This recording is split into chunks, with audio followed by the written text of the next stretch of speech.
કૃષ્ણ. મારું નામ જાદવ જ્યોતિ મોહનભાઈ છે. હું ધોરણ 12 માં અભ્યાસ કરું છું. આજે માતૃભાષા દિવસ છે. અમારા 12 ના બહેનો એવું નક્કી કર્યું હતું કે આજે માતૃભાષા દિવસ છે એટલે આપણે બધા ગુજરાતી સાડી પહેરશું, કેમ કે તે આપણી માતૃભાષા દિવસ તરીકે ઉજવાય. બધા પોતાની શાળા વિશે કહે છે કે અમારી શાળા સુંદર છે, આવી છે, આમ છે, આમ છે, પણ કોઈ એમ નથી કહેતું એ શાળાને ચલાવનારા કેવા છે. કારણ કે તમને બધાને શાળા જોવી ગમે છે, એની અંદર જે ધ્યાન રાખે છે એને કોક દી જોઈને જો. જ્યારે આપણે શાળામાં પહેલી વાર પગ મૂકીએ ત્યારે એમ જ કહીએ વાહ કેટલી સુંદર શાળા છે, પણ કોઈ દી એવ જ નથી ને કરતું કે વાહ કેટલા સારા શિક્ષકો છે.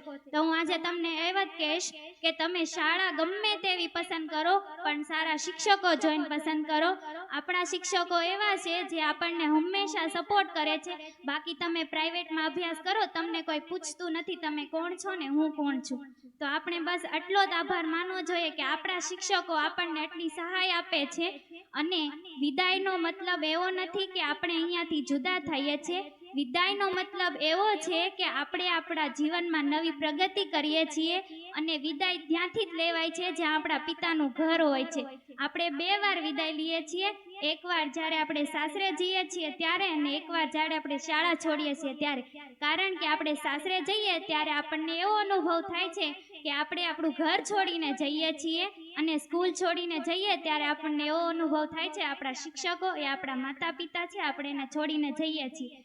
અંતમાં બસ હું એટલું જ કહીશ, જો કોઈ ભૂલ થઈ હોય તો માફ કરજો, જો કોઈ ભૂલ થઈ હોય તો માફ કરજો, તમારા બાળકો સમજી અમને માફ કરજો. અચ્છું. જય હિન્દ, જય ભારત.